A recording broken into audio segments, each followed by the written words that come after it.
يبلغ مدحته القائلون ولا يحصي نعماءه العادون ولا يؤدي حقه المجتهدون فطر الخلائق بقدرته نشر الرياح برحمته الصلاة والسلام على أشرف الأنبياء والمرسلين خاتم النبيين رحمة للعالمين أبي القاسم محمد والصلاة والسلام على أهل بيته الطيبين الطاهرين المعصومين المظلومين المنتجبين الذين عذب الله عنهم الرجس أهل البيت ويطهرهم تطهيرا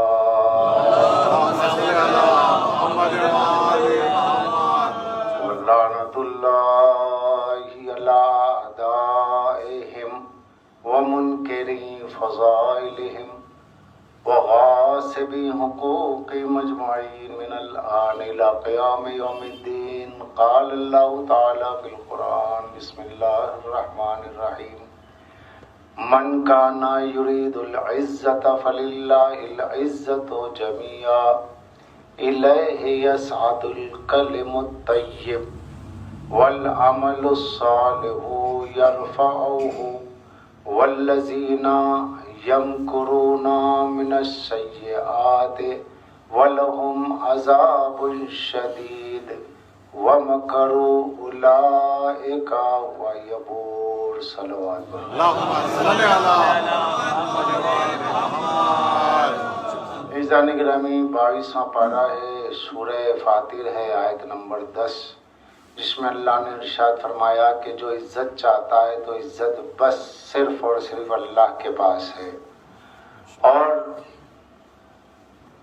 الہی یصعد الکلم الطیب، اس کے پاس اس کی طرف کلمے بلند ہوتے ہیں، والعمل الصالح یرفعہ، اور نیک عمل کو وہ بلندی عطا کرتے ہیں. اور جو ان کلمات کے خلاف مکر کرتے ہیں، سازشیں کرتے ہیں، جو ہم نے کلمات بھیجے کہ وہ کلمات اعمال کو بلند کرنے والے، جو ان کلمات کے خلاف سازش کرتے ہیں تو ان کے لیے عذاب شدید ہے اور ان کا مکر فنا ہونے والا ہے. یہ سورہ فاطر کی آیت کا ترجمہ ہے. اور جب کبھی ہم قرآن پڑھیں تو قرآن کے لیے ہمیں حکم ہے حدیث ثقلین کی روشنی میں کہ قرآن پڑھے تو اہل بیت سے رجوع. تو جو میں نے آیت پڑھی اس کے سلسلے میں جب تفسیر معصوم دیکھی گئی تو معصوم نے ارشاد فرمایا اس آیت کی تفسیر میں کہ عزت تو بس اللہ کے لیے ہے، اور یہاں کلم طیب سے مراد پہلے یہ جان لینا چاہیے کہ کلم کسے کہتے ہیں. کلم جمع ہے کلمے کی، کلمہ لفظ کو کہتے ہیں، کلام جملے کو کہتے ہیں. کلمہ لفظ ہے، کلام جملہ ہے. لا الہ الا اللہ یہ ایک جملہ ہے، مگر ہم اس کو کلمہ کہتے ہیں. اگر آپ کسی سے بھی کہیے کہ بھئی کلمہ توحید سناؤ تو وہ جو ہے اللہ نہیں کہے گا، وہ کہے گا لا الہ الا اللہ. جبکہ عربی زبان کے اعتبار سے، عربی زبان کے اعتبار سے یہ کلام ہے، کلمہ نہیں ہے. آغاز ہو رہا ہے لیکن بہت اہم چیز ہے، جالب نکتہ ہے جس کی جانب میں آپ کے توجہات کو مبذول کروانا چاہتا ہوں، مبذول کرنا چاہتا ہوں کہ لا الہ الا اللہ پورا ایک جملہ ہے، اللہ کے سوا کوئی معبود نہیں. محمد رسول اللہ، محمد اللہ کے رسول ہے، پورا ایک جملہ ہے. علی ولی اللہ، علی اللہ کے ولی، پورا ایک سینٹینس، ورڈ نہیں. مگر جب کہا جائے کلمہ توحید تو لا الہ الا اللہ، جب کہا جائے کلمہ رسالت تو محمد رسول اللہ، جب کہا جائے کلمہ ولایت تو علی ولی اللہ. اور اللہ نے کہا ہم نے کلم جس کا اطلاق کم سے کم 3 پہ ہوتا ہے، جمع کا اطلاق 3 سے 9 پر، تو کم سے کم 3 پر.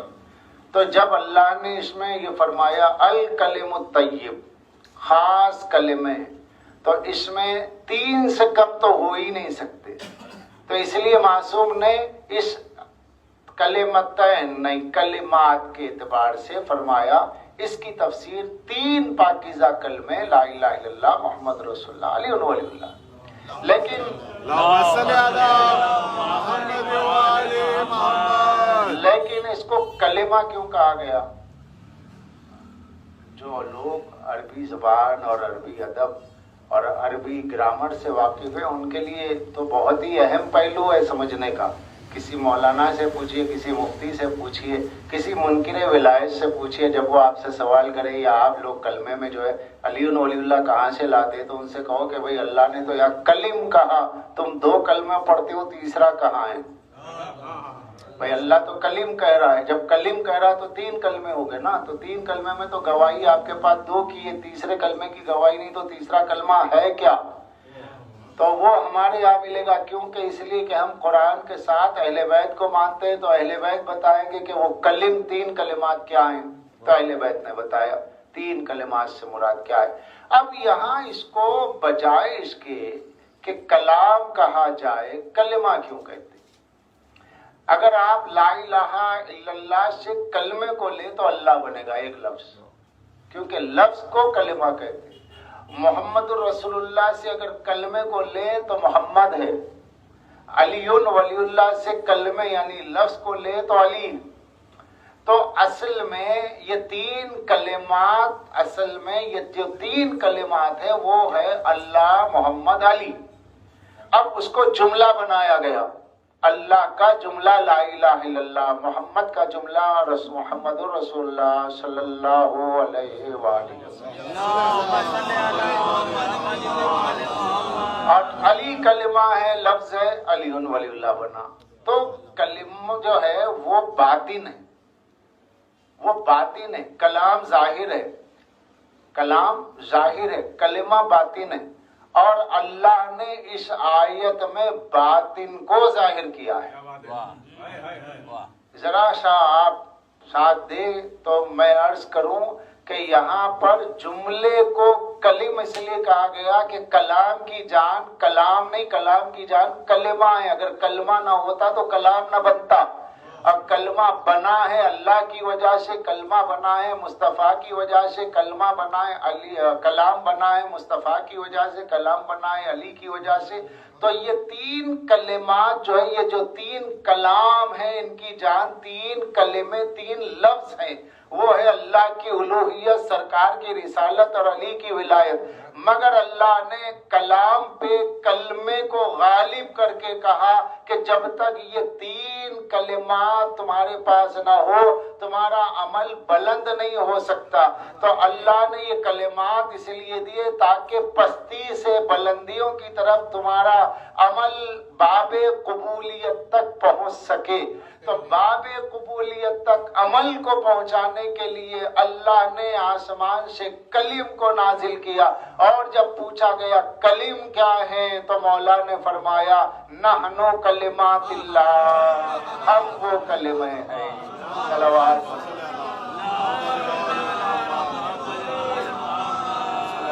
اللہ نے کہا وہ کلم کیا ہے تو معصوم نے فرمایا وہ کلمات ہم ہیں. تو پتا چلا باطن یہاں پر ظاہر ہو رہا ہے، باطن یہاں پر ظاہر ہو رہا ہے. یہ نحنو کلمات اللہ کلمے کا باطن ہے، کلام ظاہر ہے، کلمہ اشارہ ہے. مصداق کون ہے؟ 14 ہے. یہ کہہ رہے ہم ہیں کلمات اللہ. اس کا سبب کیا ہے؟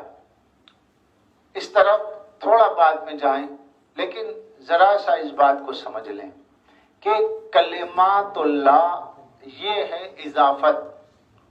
جیسے یہ مکان اسد آغا صاحب کا مکان، تو یہ اضافہ ہوا کیونکہ مکان تو سبھی کے ہیں، مکان مطلق ہے. اگر مکان کہا جائے بھائی یہاں مجلس میں تشریف لائیے، مجلس ہو رہی ہے مکان میں، تو کس کا مکان؟ مکان تو بہت ہے. مکان جب مطلق کہہ دیا جائے تو بہت ہیں. تو اس لیے کہا گیا اسد آغا صاحب کا مکان. تو اب یہ کیا ہو گیا؟ تشخص ہو گیا.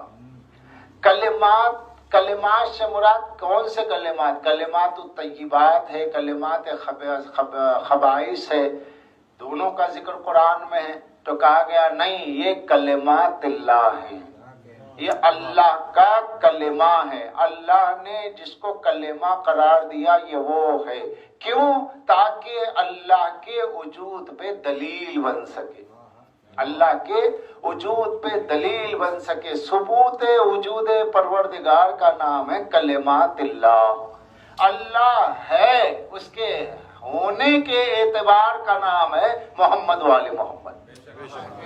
وہ ہے مگر ہونے کا ثبوت کیا ہے، اس کے ہونے کا اعتبار کیا ہے؟ تو جب ہم کہیں اللہ ہے تو اللہ وجود مطلق ہے. وجود مطلق کہہ دیا جائے الگ بات ہے، لیکن وجود مطلق جب ہے کہا جائے گا تو اس ہے کو محمد والے محمد کہتے ہیں. یہ کرسی تو بس کرسی ہے، لیکن کرسی ہے تو زمین کے قیام سے ہے. مائک تو مائک ہے، لیکن مائک کا ہونا فرش کے قیام کی وجہ سے، یہ ٹکے گا کس پر؟ تو شے مطلق ہو تو اس کے لیے قیام دینے کی ضرورت پڑتی ہے کسی چیز کی. اللہ اللہ بس اللہ ذات ہے، مطلق ہے، لیکن اللہ ہے تو اس ہونے کو محمد والے محمد کہا جاتا ہے. صلوات پڑھتے محمد والے. تو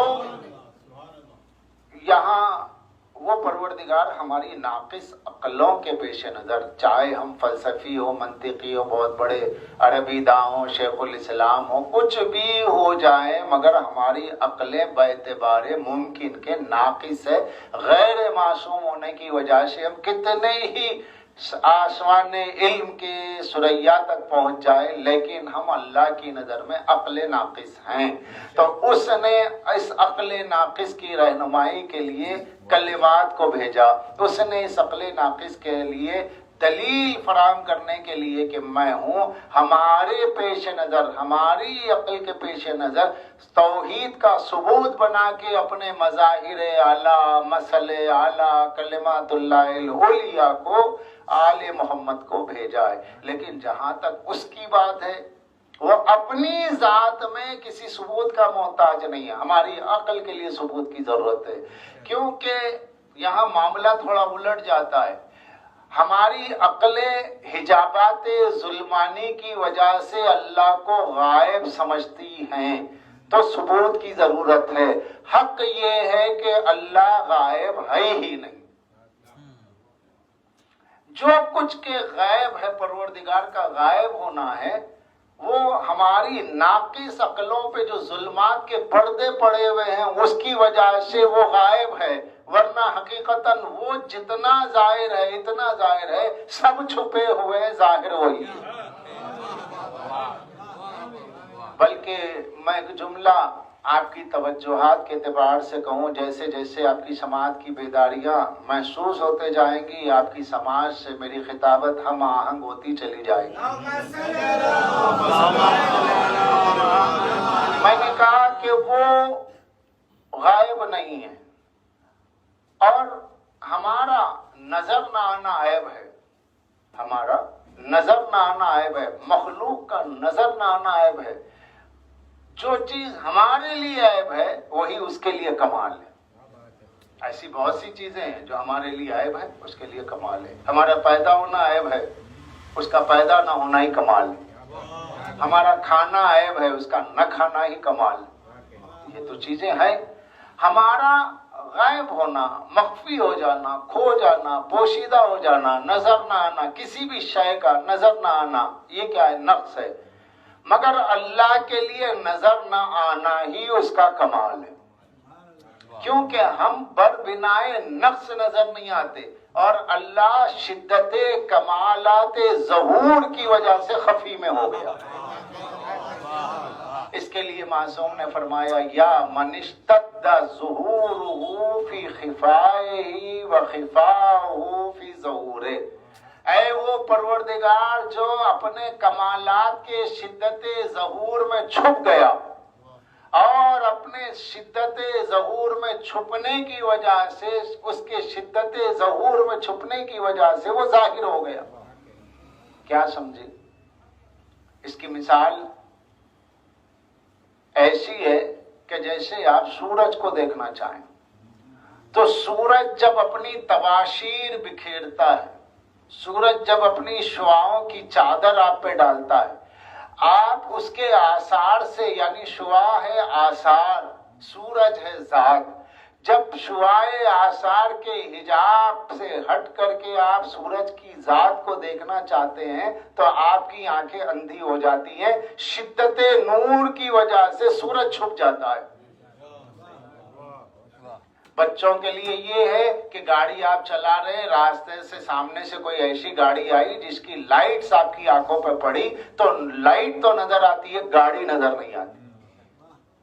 یہ کیا ہے؟ یہ ہے کہ شدت نور کی وجہ سے ذات چھپ گئی۔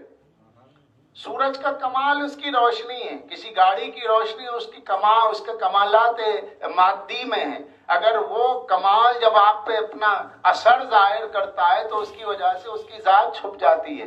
تو اللہ اپنے کمالات کے شدت ظہور کی وجہ سے چھپا ہوا ہے، اس کا چھپنا عیب نہیں ہے، اس کا چھپنا ہی کمال ہے،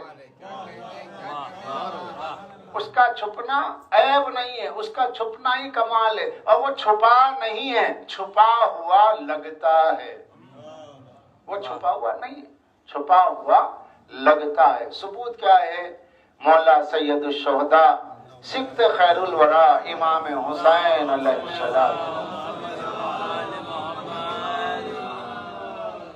اپنے دعائے عرفہ میں، جو دعائے عرفہ دراصل پوری کی پوری دعائے معرفت ہے، اس کا ایک ایک فقرہ بحر مواج لامتناہی ہے، اس کا ایک ایک فقرہ کوزے میں 7 سمندروں کو لیے ہوئے، کیونکہ کلام امام الکلام، امام کا جو کلام ہوتا ہے وہ کلام کا بھی امام ہوتا ہے۔